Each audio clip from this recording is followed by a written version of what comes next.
Welcome back to another episode of Inspired Artist Podcast. In this episode, I'm speaking with Christy Levy. This episode was interesting in its content, of course, because Christy is a channel and psychic medium.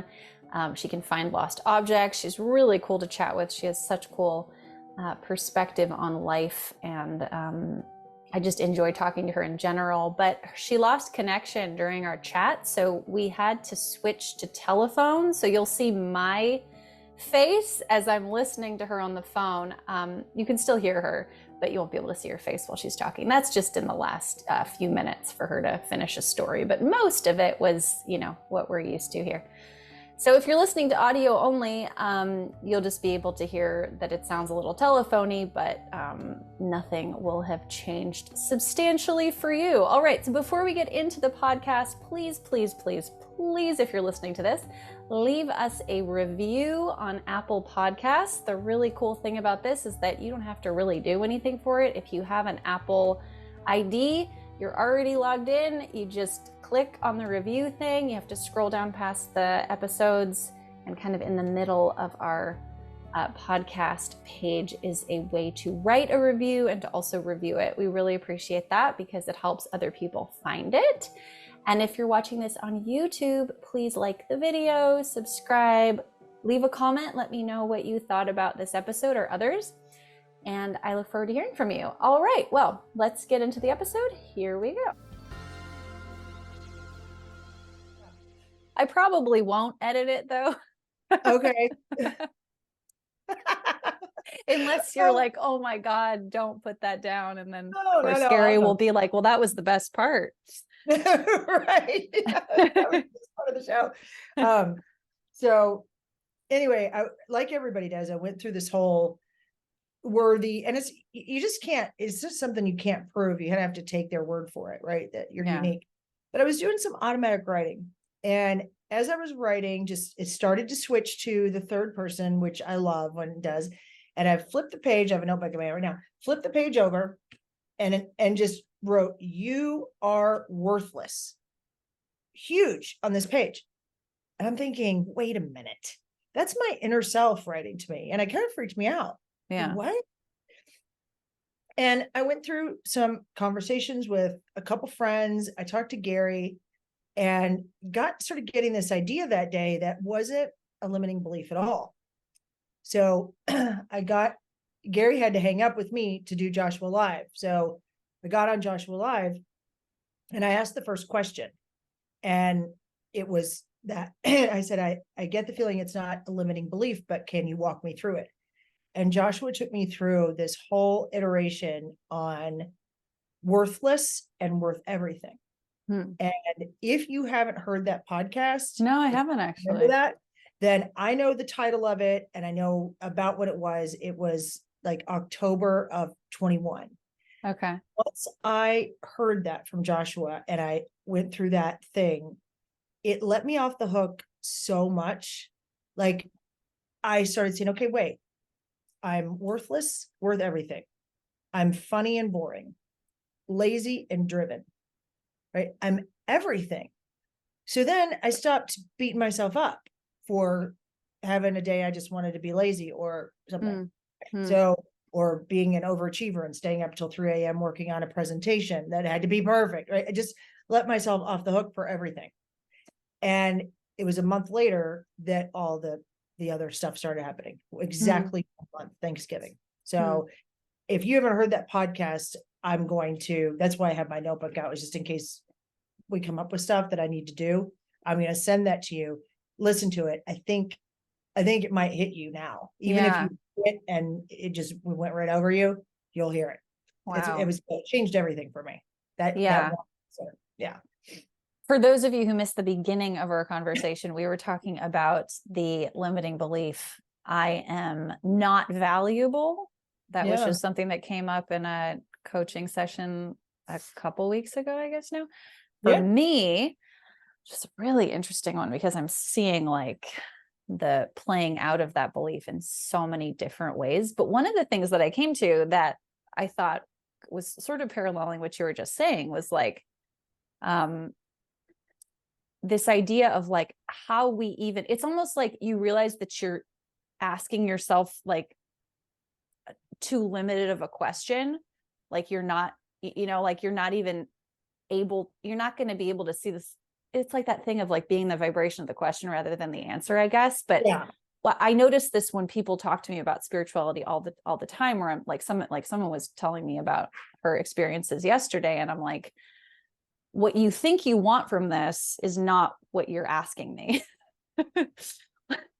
And it was so difficult to communicate. Like there was no way to communicate this. But but it's like you're not valuable. Well, the way that we attribute value is so bizarre. Right. Like you're not making enough money. You're not, like, well, I'm not an object, so I'm not valuable in the sense of an object. Right. No. Yeah. Or I'm not valuable because I'm not worth your time. Well, maybe you don't think you're worth your time. Maybe you're not giving yourself any time. Why would you give me time? Right. Like it's just so, there's so many prisms that we're looking distorting everything through, Right. I'm not valuable if I gain 50 pounds. Right. I'm not valuable if I get gray hair. Right. I'm not valuable if I go bald. I'm not valuable if I don't make enough money. Whatever it is. That has nothing to do with it. Those are external factors that are just distractions. It's very challenging when you grow up with a value system that says to you, these things are important, that, just from the media and everyone else, not even necessarily your parents, but that's what's valuable. And if you're not perceiving, and it's subjective, so you're not perceiving that you are, it's a challenge. It's very challenging to prove it. Oh no, I am valuable. Well, how? Because by these measurements, I'm not.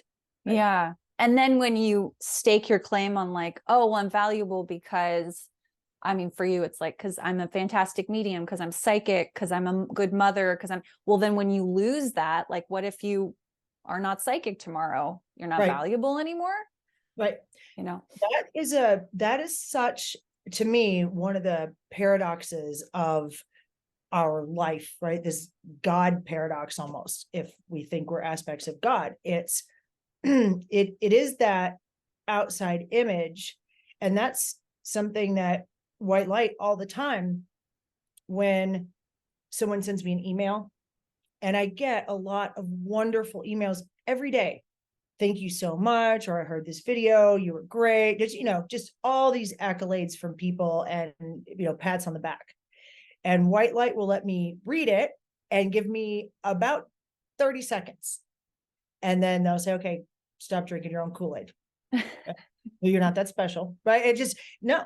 And if you build your worth and what you think is interesting about you around either how you look, how much money you make, what you do for a living, you have a psychic gift, or what the heck ever, you are in for a fall eventually. Just no matter what. And that's that paradox. If God wants to come in, totally powerful, knows everything, right, and wants to learn more or understand what God is, then what would God do?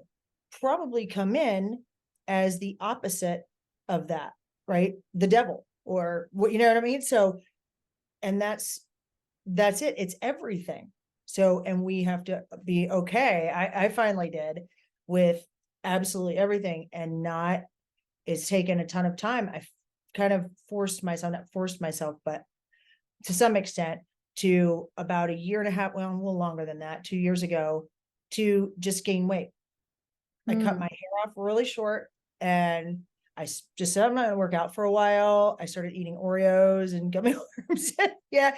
And I was, you know what? I'm just not, because I was really pretty rigid. I have to work out all the time. I have to be this size, and I gained a lot of weight and kept my hair really short. And it was a good practice for me to let that go. That is not who you are, and it is immaterial. It does not matter. And to get comfortable talking to people, going to parties, going to the beach, doing stuff without that being what I hid behind. Interesting. That is really interesting. It was. That's the hard. I read something, this is so random, but it just made me think of it. I'm reading this. It's called The Fires of Lust. It's about medieval sex. Oh, wow. It's really That sounds interesting. great. I know this type of thing, my wand gets me. No, but it's interesting. The thing that stuck out the most so far was that like the ideal body type at that time for a woman were very small breasts. Okay. But that was because it had never occurred to me that would have ever been an ideal body type. I don't know why. I don't either. Yeah. Like I assume like, oh, people liked things way bigger back then. Me too. I thought women were a bit heavier back then. Like really plump and maybe not medieval. Maybe that was like further into the future, further into the past. I don't know, but it had to do with like the ideals of virginity, I guess, because maybe like a smaller. Oh yeah, like you hadn't had children or whatever. Yeah. Or just they were younger. I don't know, but I thought that was so interesting because that literally was something that never crossed my mind. That people thought and held as like a value system. I don't know. It was just anyway. Yeah. I could go on all day about that. Okay. Yeah. But yeah, so, and now I think we're in kind of like a shift for body types. Totally. I mean, not just like for women, but like for men wanting to be women, for women wanting to be men. I mean, just we're in this whole like flux right now. Yeah, the lines are getting blurred. Your children are younger than mine, but my daughter's 22. And I have noticed since really high school when their personalities really developed and you could see the interaction, and she had the boys and the girls and the groups of friends. And when I was in high school, there was definitely an ideal. It was that stick figure, basically. It was in the 80s and, skinny. And I noticed the kids now are just so much more accepting. Her friends were great. The girls that were heavy and the girls that were heavy are wearing crop tops and got muffin top. I mean, that would never have happened at my high school. Yeah. And the guy that she's with just thinks she's beautiful. And they just give each other a lot of support and a lot of space. And they don't seem to focus on as much of that external thing. That she had friends that were homosexual. She had friends that were really heavy, friends that were, she's the workout girl. Everybody band kids, and they were just all together, and they didn't seem to put too much on that external thing like we did. And I'm not sure why. And I guess I would ask you, do you think that is an ascension thing?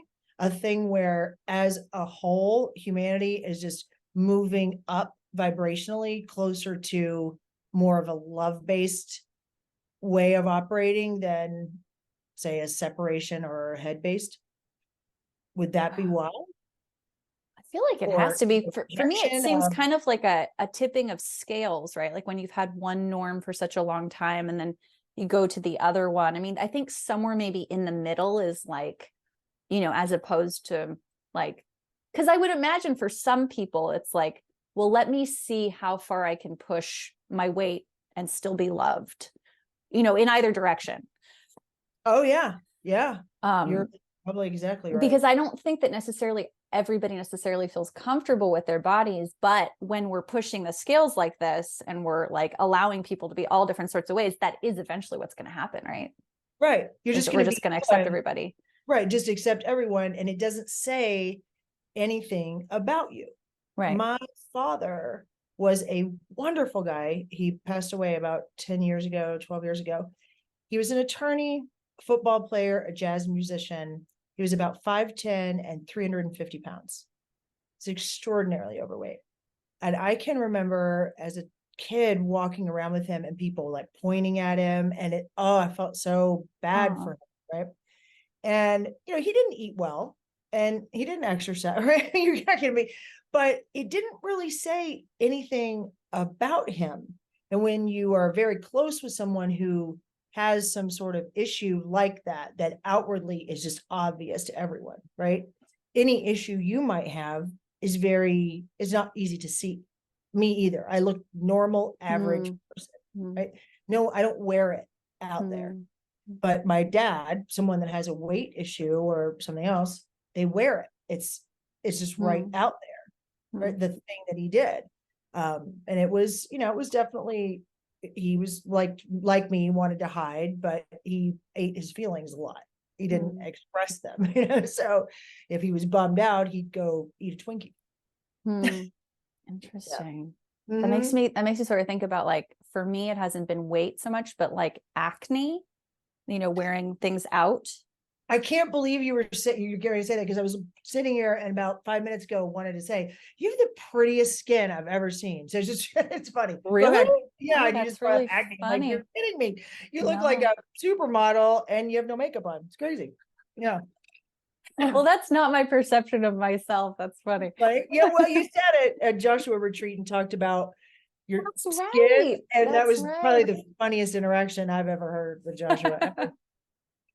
Anyway, sorry. That's right. That's a great one. No, there wasn't much to it, but I remember going, like, in college, it became really bad. And I remember kids sometimes saying things to their parents about how scary I looked, or like,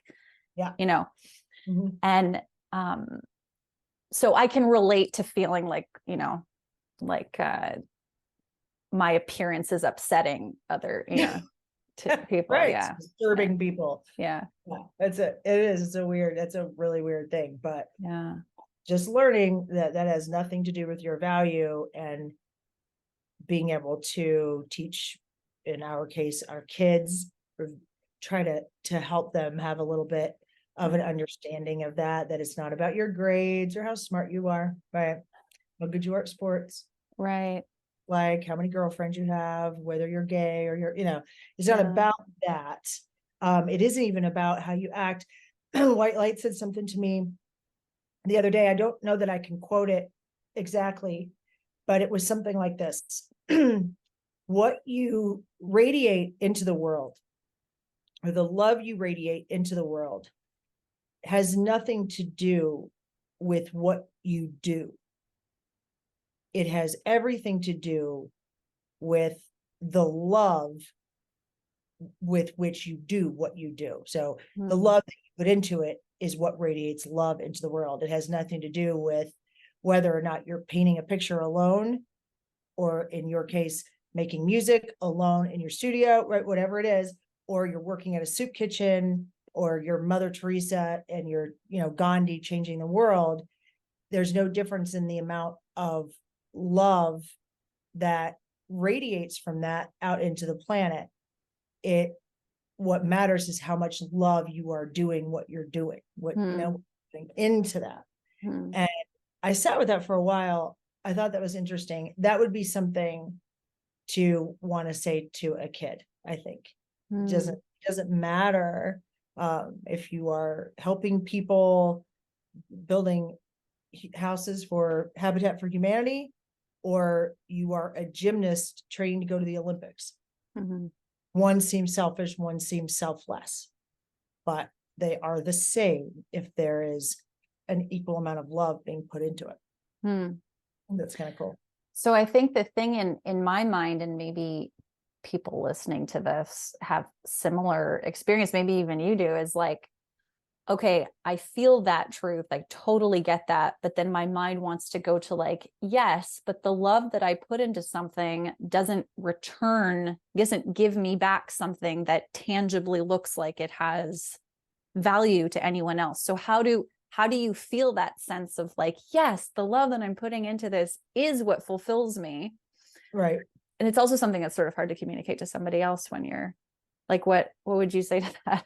Right. No, I get that. And if you're coming from a certain perspective where you are still in that spot that you feel that something has to come back to you, or even can, right? I know that I cannot feel someone else's love for me. We perceive we can, but we can't. If you really think about that, I believe my daughter loves me.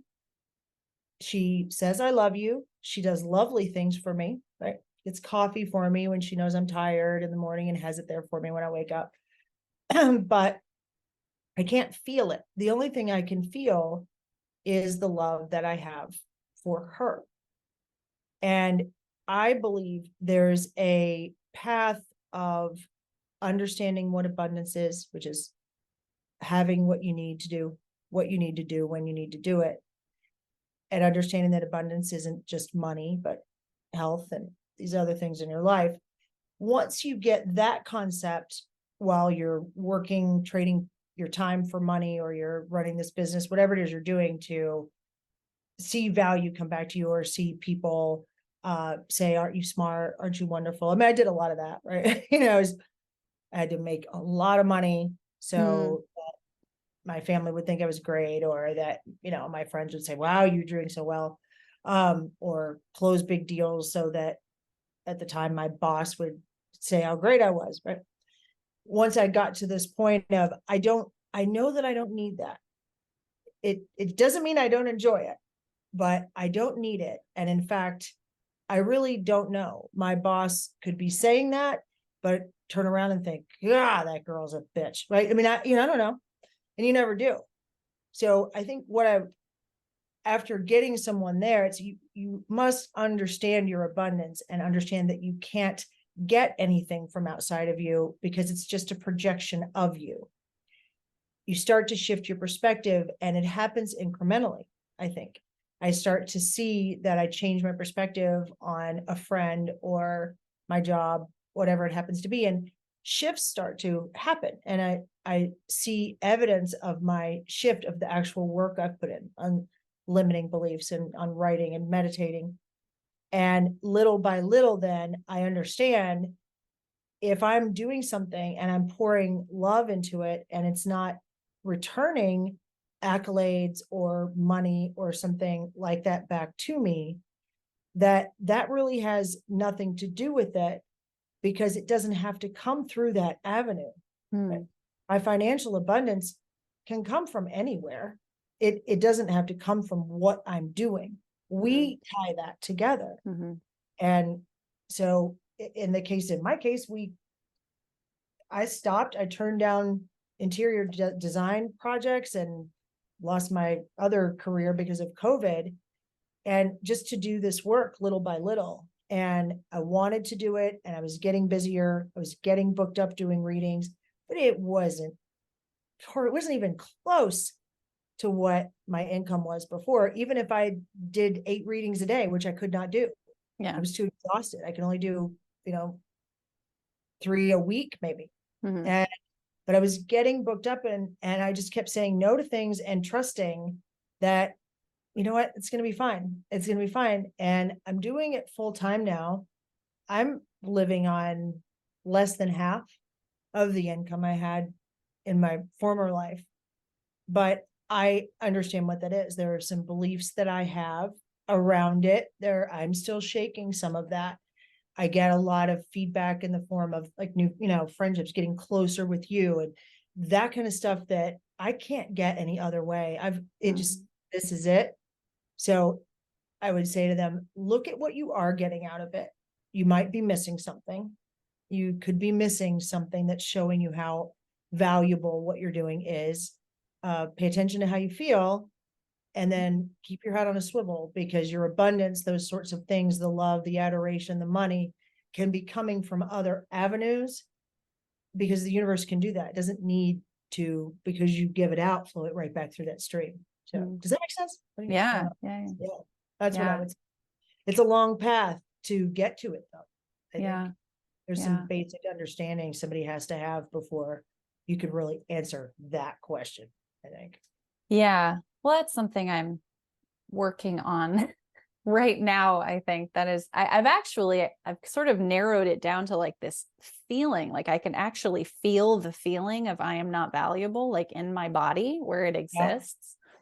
Um, and I actually, oh, this is really trippy. I realized that like my family constellation growing up, I have completely replicated it on a large scale, like the characters, so like the you are not valuable, this is what's valuable is like was all playing in my family dynamic, that um so yeah, I'm really I really appreciate that insight because it's really helping me see things more Yeah. clearly.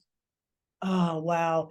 That's that is another thing about this doing this work, that one, actually doing it. So many people say, oh, well, I do this in my head or whatever. I don't have time to meditate. Look, if you're not going to put a pen to paper and do this stuff, that's why I loved the boot camps. The first really spiritual course I'd ever seen that actually had an experience of writing, answering questions and writing it. But if you're to do the meditation and do that stuff, what you're doing, and then you get coaching, you do another class, you stick with it, and you follow this stuff all the way through, it starts to happen like that. There's stuff that is so hidden from you, and we can't see ourselves. You look in a mirror, but the mirrors we have are each other. Mm-hmm. So We're looking in a mirror all day long. We're not yeah, seeing it. Yeah. but you don't see it because it's not reflected back the way that people think. And that comes up with every new person just about that I either coach or just have a new, somebody doing the course that's brand new. That's a question. Well, he's a mirror for me, or she's a mirror. So since I think she's really stuck up, I really need to look and see where I'm stuck up. That's not it. Mm-hmm. That's why it's tricky for everyone. Yeah. Because it isn't that. It's Right. what it triggers in you. Then you have to dig and find out what what you believe in, and it'll stop. But that's an interesting thing. You just have to do it. There's not a magic bullet. Yeah. I run into that with my readings too. People will want a reading in lieu of coaching, even though they can spend several hours with me and it's the same, but they want a reading because that's passive, and they can sit and I bring in loved ones or spirit guides, and then they just want answers. And like after the reading, they're going to know everything and life's going to be different. And I see it all the time. It doesn't work. And so why don't you want to do coaching? I just really, well, no, it's because that's work. That's what you're doing is work, but you're getting all this stuff just because you're doing it. I don't know. That's what happened to me. I did it and it shifted everything. And then Yeah. And it's often you often resist it because like so funny. So yesterday Gary sent out the email about your foundations course. Yeah, right? I got that. Yeah. And before I could even stop myself, I'm like, click, click, pay. And I'm like, what the fuck did you just do, Porter? You just committed yourself to 2 more weeks of 2 weeks. Did you even think about what else you had planned or like, anything? And so like I'm doing it this morning. I'm like, oh, okay, Jesus, I guess I'm doing this again. But I could just see how like resistant I was to this. And it was the same thing. It was like when I tried to quit the basic training and Gary was like, okay, what are we really talking about here? You're reading 2 pages in the morning? Right. Can you do that? Yeah. I can do that. Yes. Yeah. Well, it seems like Crystal made an interesting observation. I was really glad she did yesterday. She said, it seems like everyone would think, and it would seem like, and she said, and I think you think so, that the boot camp was here and that you're getting backing up, going easier and easier and easier. And she said she had started doing the foundations yesterday. And she said, and she's proofread the whole thing, so she knows what's going on. But she said, what's happening is that for someone that may start it and go through the process the way you guys have designed it, it's the more simple, whatever, and then the basic training's a little deeper, and then the boot camp. But she said, for me, going through this, I've been crying the whole time because what it's doing for me is I had boot camp, then I did basic training and went deeper, and this is even deeper. And she said, I don't know how that's working. And that's because it's channeled. I don't either. I didn't know that. But that's the experience that she's having. And that's the thing about you, like click, click, click. I know why your inner self was just mindlessly making you click. Yeah. Because it's a whole nother way that this flows, that this came out, that I really think you're going to see stuff you've never seen before. I don't know for sure. I'm just doing it for the first time with you, but I channeled it, but I don't get it when I channel it. I'm just. Right.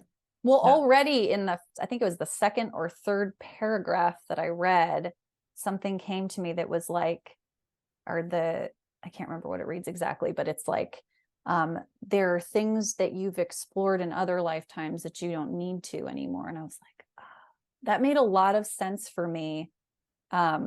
Well, I'll just tell you. Okay, so you're the only person in my life that greets me and says, "Hey, beautiful." Like literally, that word is not used in my life. And oh my God. and I have longed for that a lot, because that's something that, like, my mother made such a big deal about my brother being all the time, but never said anything about the way I looked. So I was just assumed, okay, I'm the talented one, he's the attractive one. I went on through like and I realized the whole acne thing was like a whole part of that. Oh yeah. But I realized I was like, I sort of do more in this, like, okay, I'm a woman incarnation in this life, but I'm not a supermodel. And that seems to be like the thing to be if you're a woman, right? Right.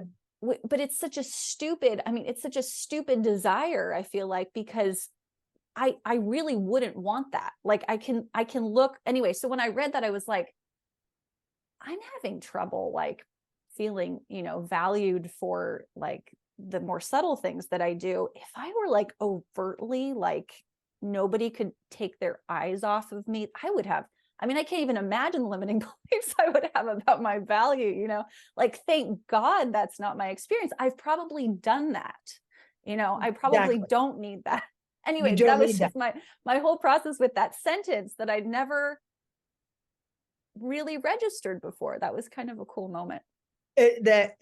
Well, it is. And yeah, well, you came in this time. It's so funny that I guess everyone just sees things differently. If I'm describing you to someone, to me, you're like a prima ballerina.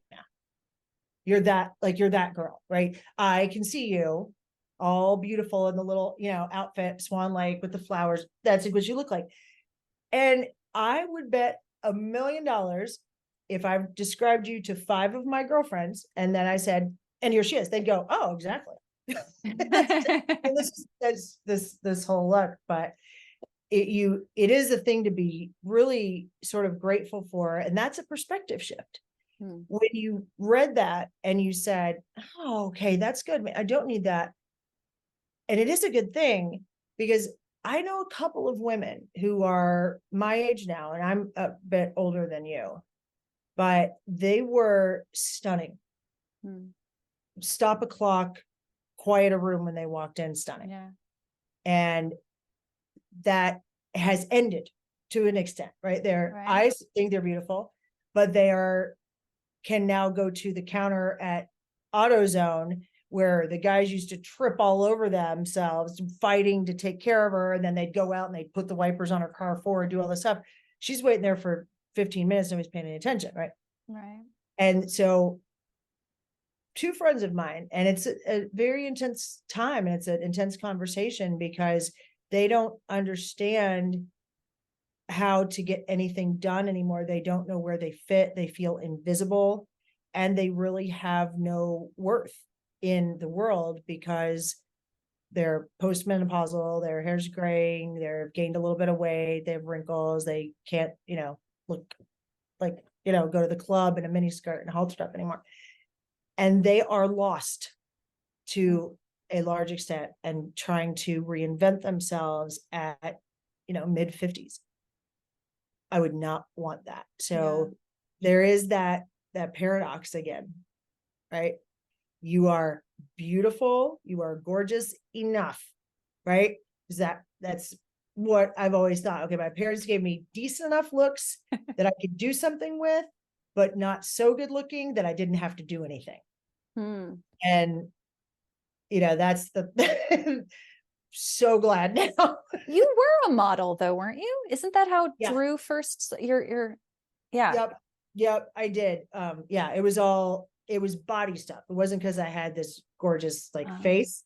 It was all bathing, Budweiser, it was all bathing suits, lingerie, that stuff. I'm only 5'5", so yeah, it was that career. But yeah, that is he he had posters, or one poster on his wall that once we got together, I had it in the original photograph in a frame.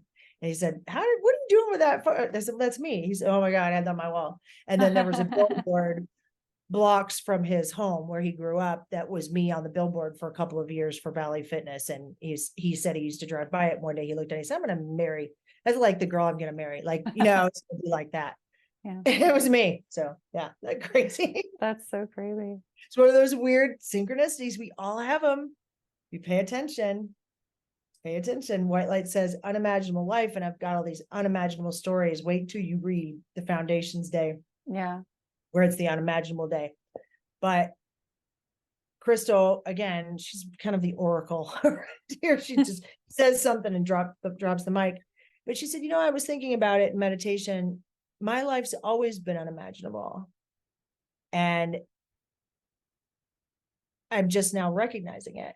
And I said, yeah, White Light wrote that a couple of days ago. Nobody had seen it. That to everyone, your life has always been unimaginable, but your perspective is so low that you can't see those things happening. You don't know that they're happening all the time. You start to raise your perspective, you start seeing them. And then it compounds, and there are stories nobody will believe. Never in a million years. I wouldn't. Somebody told me that you are lying. You're lying. But that's it. there was this exercise that I don't know if it was Josh or if it was Gary, but that, do you remember he just typed it in the boot camp Facebook page and was like, okay, your assignment is to write a letter to yourself from your inner self. I don't know if you remember that one. That was while I was in the boot camp. But I don't remember. Anyway, I've done it, but I ended up writing a song. I wrote a letter song to myself. And one of the lines in it is, you've lived adventures unimaginable. And that was way before I think you guys started using that term. And I didn't even recognize it until I was recording it the other day. And I'm like, oh, that's so funny. You guys keep using that word. Yeah. Yeah. That was one of the early things that White Light said to both Gary and I, when I can't even remember now. I'm sure it's on recording. But it was talking about living in, things being unimaginable. And then the next day, it was just me. And I said, oh my God, the unimaginable life. And Gary said, that sounds cool. I said, that's our podcast. That's our book. That's are you, oh, you're going to, okay. Are you going to do a podcast? We have about 10 episodes in the can, and we're changing a way. I think it was a lot of White Light channeling for the first 30 minutes. And then Gary and I just talking about what was said, and they're pretty good. They're fun, but he came up with an idea a few weeks ago, and he said, let's change the unimaginable life to actual stories of our own and our friends and anybody who wants to come on and tell a story. That's what I keep telling him. Wild and outrageous. Well, it may have been from you. I keep telling him, like, Gary, I want to hear from you. I want to hear you talk about how you're living your life. Yeah, well, that may have been something that inspired him. So I agreed. So he said, are you comfortable? Because we're going to be telling some weird stuff. I know. I mean, because there's some weird stuff. Yeah, let's do it. Who cares? And then I think he wants to, it's his, and I don't know, to turn the one that we have in the can, The Unimaginable Life, into a podcast that's just my name. And I'll do some DM stuff and, so readings or different things here and there throughout it, and see what happens, bring people on and read for them or whatever. Oh, cool. So, yeah. So, yeah. So that's, but yeah, we'll start that in a different way now. I'm excited. That sounds like fun. You Yeah. imagine coming on with Gary and I, and you just spill it. Just tell us every unimaginable story you could think of. Woo woo, who cares? Right? Yeah. Fun. Well, that's what I was telling. Actually, I was speaking with Joe. He's the podcast before you, Joe Crisoja. Oh, yeah, I love Trainer. that. And I was telling him about the story of Gary when he lost Tucker, and he'd never heard that story before. And to me, like the stories where Gary shares how he actually applies things in his life, that's what really shifts. Well, not the only thing, but it has the most impact for me. Like when I heard how he handled that gave me a whole new idea of how I could live my life. So I'm so excited to hear that you guys are going to do that, because I think that that's like why, like we want these things to be out, because we consume so much media and it's all sort of status quo or like below, It is right. 8th grade level. Yeah. Right. But let's raise everyone's idea of what is possible. Oh, that happened to you. Wow. Okay. Well, That's one thing I really like about coaching. I think I've told you this before, that when I went to college, I wanted to be a psychology major. I wanted to be a therapist. Everyone talked me out of it. Oh, you'll be depressed all the time. All you're going to do is problems. You won't make any money at that, blah, blah, blah. You're good at math, do engineering or something. So international finance is what I did. Hated every minute of it. Hated it. But now it taught me a couple of things. One, I don't listen to other people anymore.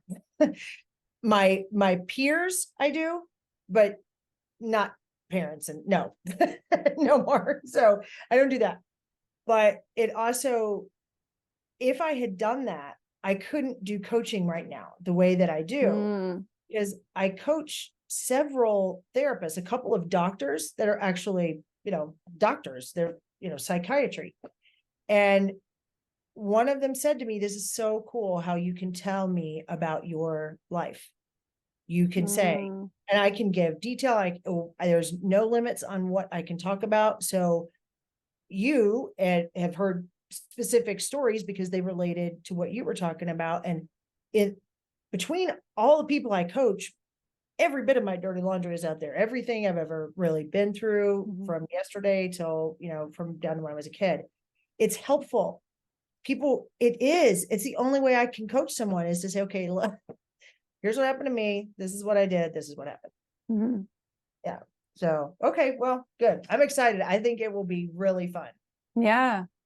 Yeah. Yeah. It also makes you human, which is nice to have. I mean, it's like we want like higher perspective, but not from like someone we view as a saint, I think, because then that's not attainable. We can't go there, Well, it's not. And usually what happens is you find out they're not. No, yeah. You know what I mean?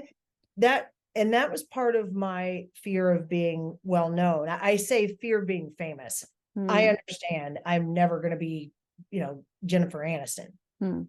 But in a circle of people, to be a spotlight makes me very nervous. And that's one of those reasons, because if I try to live up to any sort of image, right? If I say, I am not going to, these spiritual people are here, so I'm not going to smoke a cigarette, right? I'm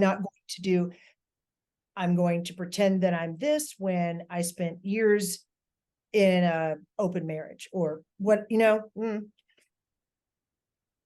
eventually that's coming out. And that's when it's bad. That's how white light's been walking me through this. There's no image, right? There's no image. You just are who you are in the moment. You've done what you've done. You don't have anything to hide. Just be there. That way, if someone comes after you for whatever reason, it'll be the best thing for you. It's fine. There's no reason to be afraid of it. But you also will be able to sleep at night because you will have no image for anyone to tear down, right? You won't.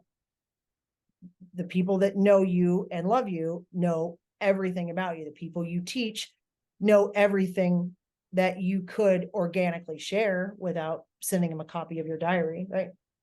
That feels right to me. Is those sainthood things, man, those people, they come down every time, just about. Yeah. Because nobody can do that. It's not real. It's not what this life is about either. I kind of, I've pushed some envelopes, right? I've behaved poorly many occasions, so, and I think everybody has. Mm-hmm. So yeah, I Yeah. want, pretend. So yeah. And then like what you might think, norms are always changing too. That's what that medieval sex thing reminded me of too. It's like nobody believes that, I don't know, you can't have sex past your 60s, which they did in medieval times. Yeah, like it was bad for your health and or that, like, I don't know, it's so funny how things evolve. Like maybe nobody will be in monogamous relationships in 100 years, and like the fact that you felt strange about that for a second would be like, what? What? Just like, yeah, right. Yeah, right. That's it. It is interesting. That to me is one of those last frontiers I mean, I might be wrong. There's always something, something new, but gender boundaries are being pushed. Drugs even are more acceptable. Marijuana is legal most places.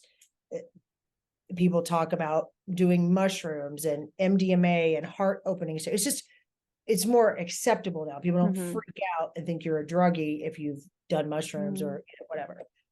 But that idea of marriage and that committed relationship that is so based in fear and control that it's insidious, because we think it's one of those blind spots.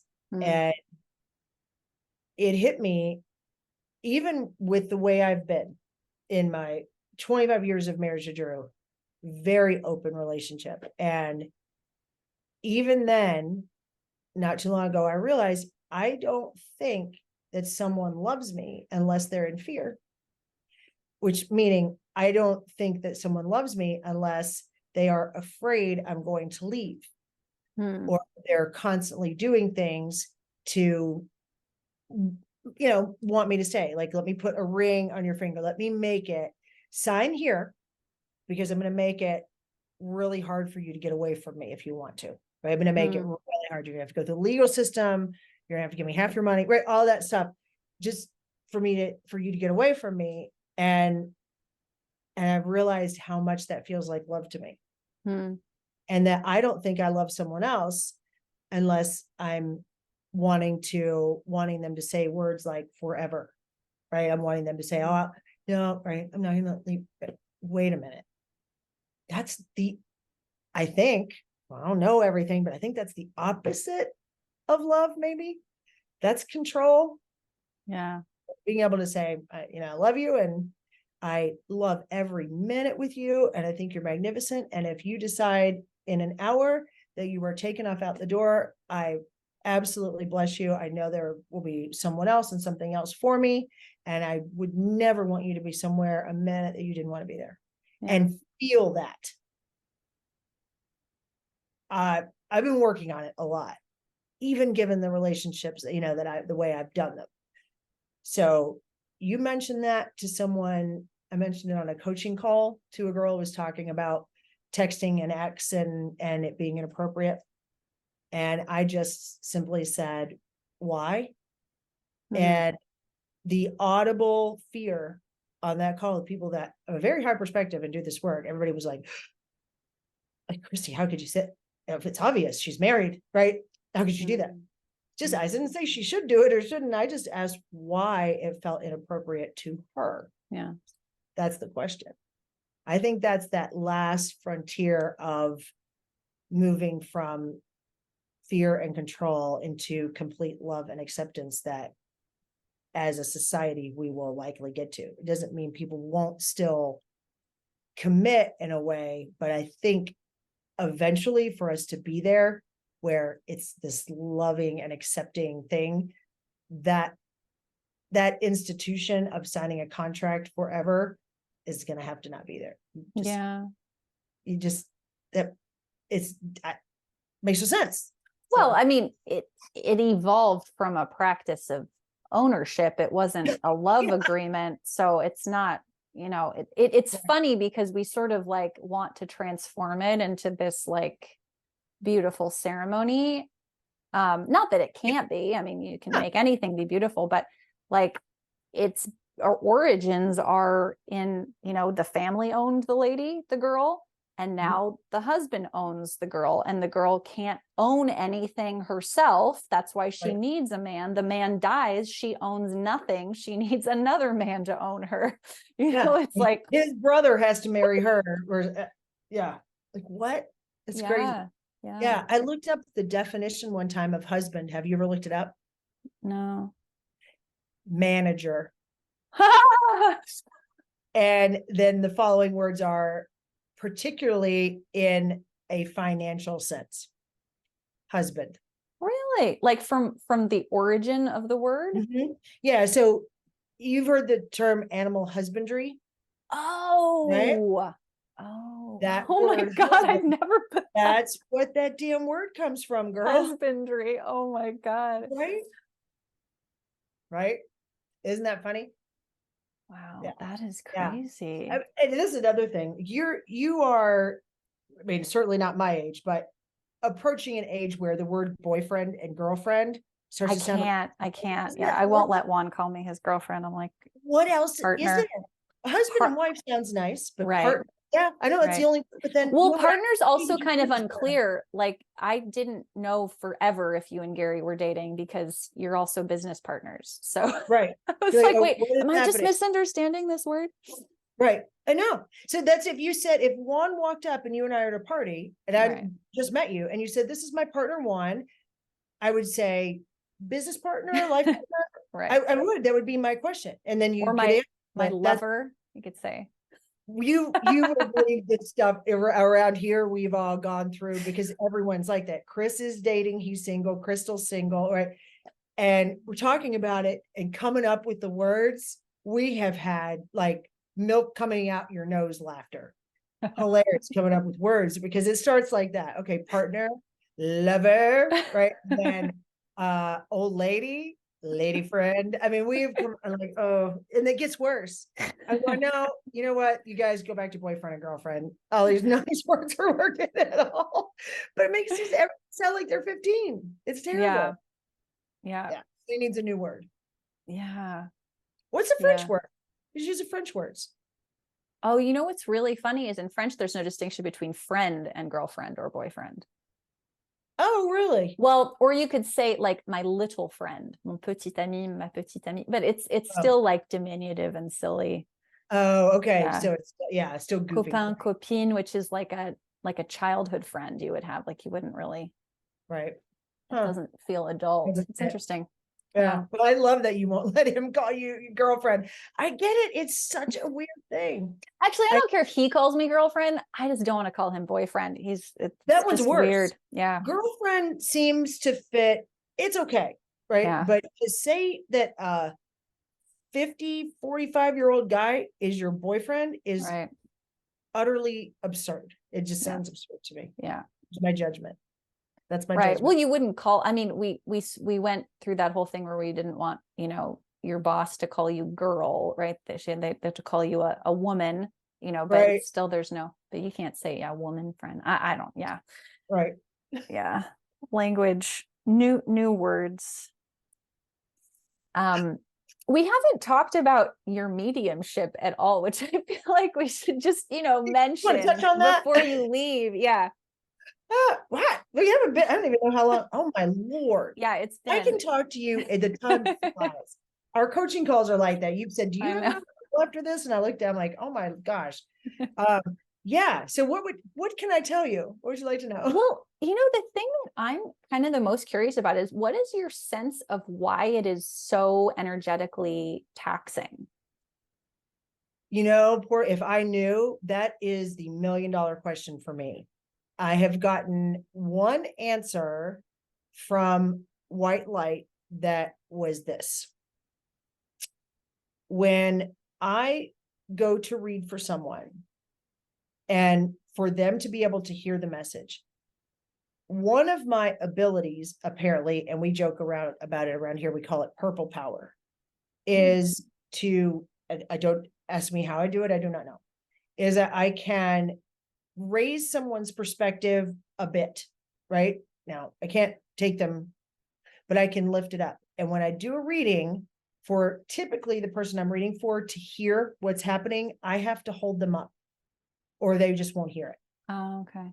And I do notice that if I read for someone who has a particularly high perspective, right? If I read for Gary, Chris Morrison, I've read for, if I read for, there's a handful of Joshua people that I've read for, I don't get a bit tired. I don't have to, I don't have to hold, but I can't tell that I'm doing it or not doing it. I really can't tell. Right.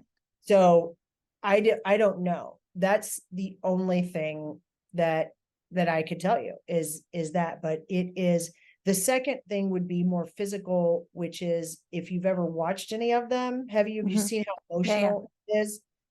Well, they give me emotion. I have been told that what they do is give me a tiny little drop, like from an eyedropper, in a sense.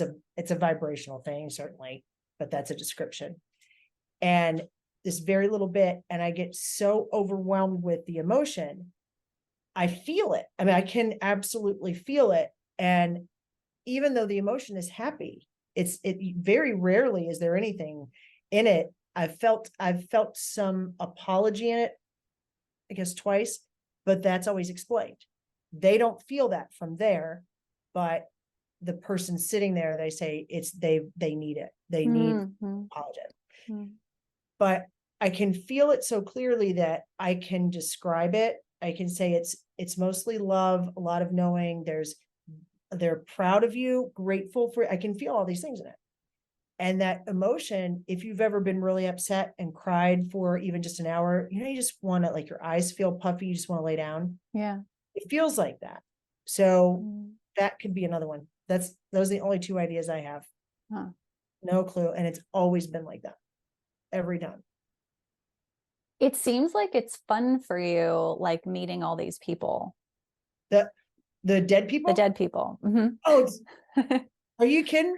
It's great. Yeah, it is. It's so cool. I can't speak to anyone that I knew in life, even if I just met them or something. I can't get them in life, or can't get them now. But some of them come in and have so much personality, are so flamboyant. It's an absolute blast. It's a blast. It's really fun when I'm reading for someone that I like, a friend or someone I love. That's awesome because I don't know these people typically, right, at all. And a lot of times they haven't told me anything about that part of their life. It's just not something we do. You haven't sat and told me all about, people that you knew that were, they're dead now. Right. So that's fun.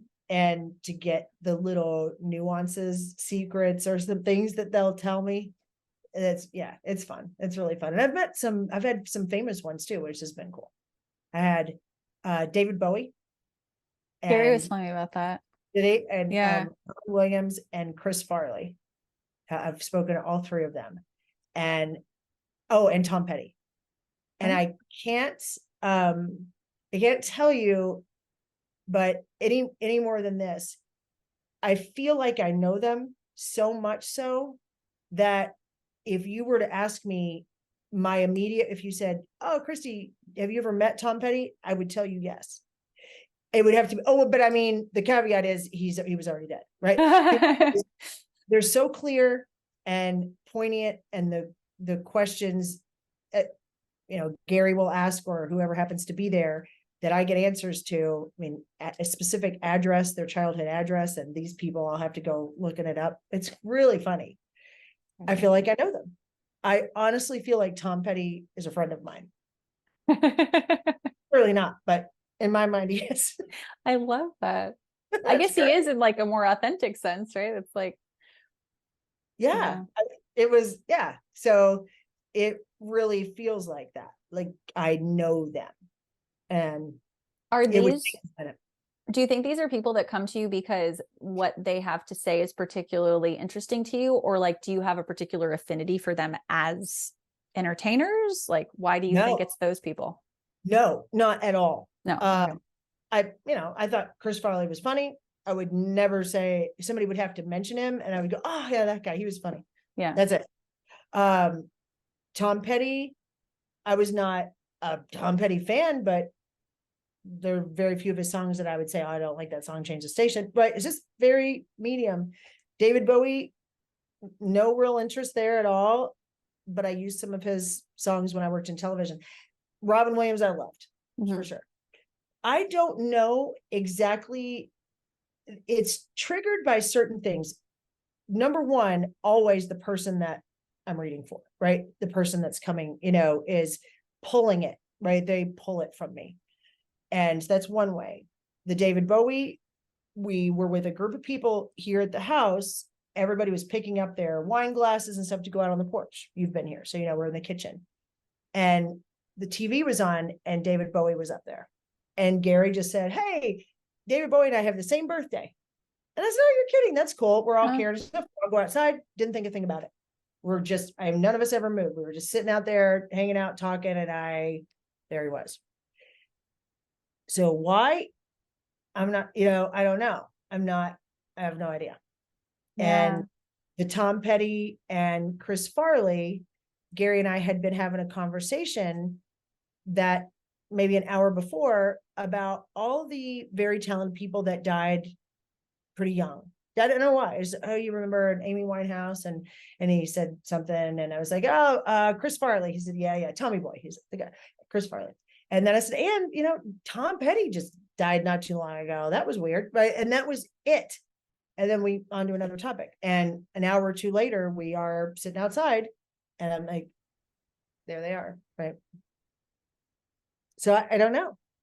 I have no clue how it seems so random. That's why I was afraid to do readings for a while after it was coming in, because I said, I can't call on them. Somebody could get in front of me on the computer and I could be going, I don't know. Yeah. I have one thing that I think really gave me a ton of confidence, an interesting story. So I don't think you know it. A guy in our Joshua community, Jerry, Jerry? From the calls. Yeah. Yeah. So one day, Jerry calls me on the phone. I've never talked to him, never met him. And he explains that he has some friends whose son recently passed away. And he wanted to talk to me about it. And he tells me this story. The story is that the kid is 14, and that his name was Peter. And that he committed suicide. And I said, stop. If the guy is going to commit, you can't tell me information about him that clogs me up. And he said, oh, I'm sorry. So I said, I don't feel comfortable with a family who's lost a child. That was early on when I still felt like a lot of responsibility. Like, what if what if I don't hear it right? What if I don't get it right? I mean, this is their family and they're trusting me. This is their kid. What if I say blue and what he's really trying to say is brown? I could really screw them up. And it was too much. It was so much responsibility to me at first that I was completely self-imposed. I had a lot of that. And so it was hard to do those readings a lot at first. But so Jerry tells me, I stop him. You can't do that because it'll mess me up. I start doubting. If I know too much, then I think, it just makes a mess of it. So I said, let's think about it. You tell your friends, I'll think about it over the weekend. And if they want to do it, call me Monday. I will make my decision. And so he said, that's fair. So that was on a Friday, I think. And that Friday night late, I'm walking around and I get like, oh boy. And I told her, I was like, I have an energy here. It's like a teenage boy. And I said, I bet anything it's Jerry's, friend's kid, Peter. And so I start talking to him and I said, come on. They're very polite. They don't just like jump in on me. They sort of, I can feel them And typically the first thing I can feel is gender and age approximate. I don't know why. I just can feel that. So I said, you can come in. So I said, are you Jerry's friend's son, Peter? And he says, no, my name is Pierce. And I said, oh, okay. So okay. All right. So you're not Peter. And I'm thinking, I don't know any other teenage boys that would have passed on at all, like, or friends, anything. So I said, so you're not Jerry's friends, the 14-year-old that committed suicide? And they get this like stomp of the foot. I'm 15 and a half. Like, okay, Pierce, 15 and a half. So I'm like, it's not Jerry's friend. And wow. So he gives me some other things, mountain biking and some, very interesting, a little story and some other things. And I'm like, get this right. So I let it go and it's okay. Well, I hear you. And I'm sure if there's somebody that you want to contact, you just have to let me know who it is. But I wasn't really getting that. And so I called Jerry the next morning and I said, look, I know you said, whatever, Peter and 14, but I had, a teenager, a boy, hours after I talked to you that said this. They said he's Pierce and he's 15 and a half. And then I gave him a bunch of other bits of information. And Jerry says to me, I could have killed Jerry, by the way, but he says, oh, well, you know what? She's really my wife's friends. You mind if I get her on the line and see if any of this makes sense to her? At the time, I'm still not thinking, right? There's no way a kid just killed themselves and Jerry doesn't know his age or his name, right? But as it turns out, his wife, Gretchen, who I have now become very close with from this, I'd never met her before, but since this, we are really close with her. She gets on the phone and Jerry says, this is Christy. I've told you about her. And she had something happen last night. She got a little something, but it doesn't match what and he said, in fact, Christy, go ahead and tell her what you just told me. So I said, Jerry said, Peter, 14 and a half, 14. And I told her the story I just told you. And then he mountain biking and a few other things. And she said, silent. And I'm still nervous. I'm not, a professional medium at this time. And I'm still thinking I could be crazy. I don't know. And she finally, I hear her, like, you hear somebody sobbing on the phone. Mm. She's sobbing and she couldn't even talk. And she said, oh my God, that's him. And she said, Jerry, you're a fucking idiot. Pardon my language. And I said, what?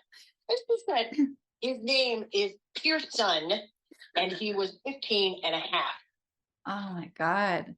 And so even with all the wrong information, I'm still getting it. That's why I think if you're not close to me and you don't know the stories, the people that are really close to me are like, you're insane. Like, it's crazy. It's so, and I've got a lot like this.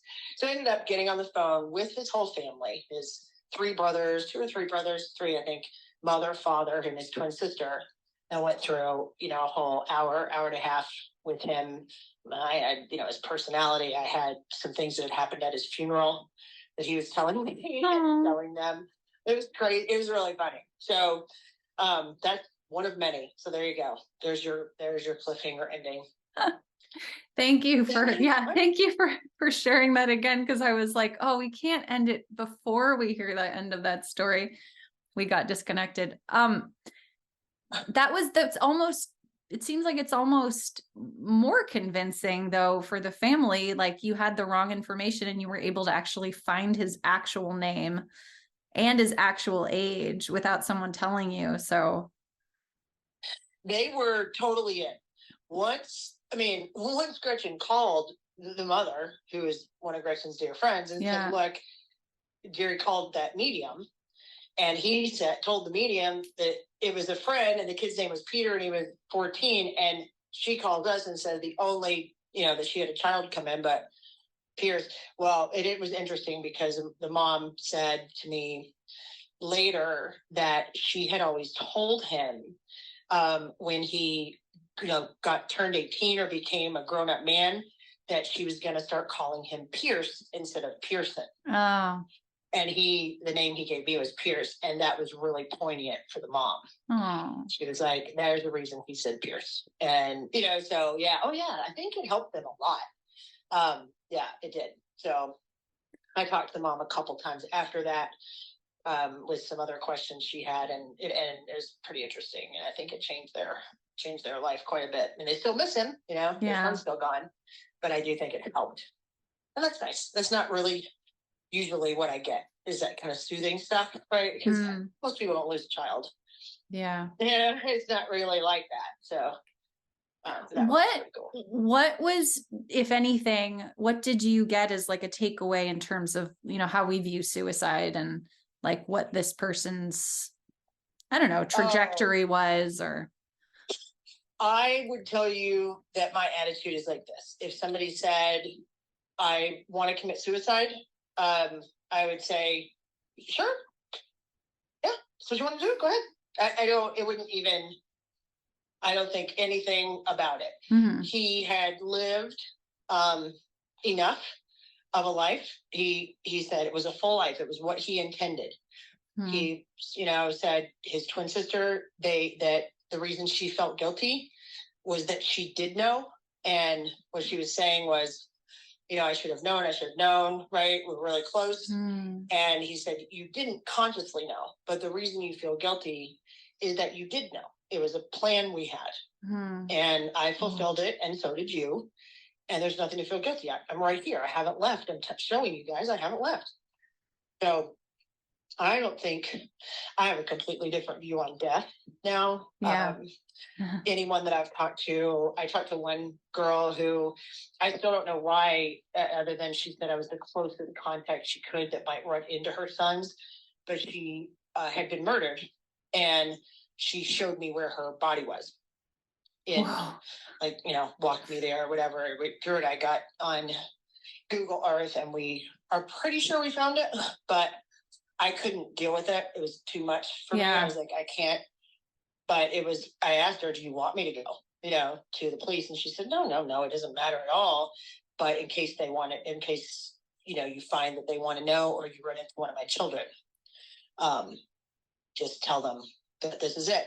But I asked her what happened, and she said, oh, I don't know. She was already walking away from it before she ever felt anything.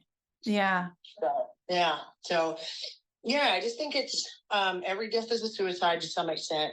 White Light has told me before that if I tried to commit suicide, I think Joshua has even said this to Gary before too.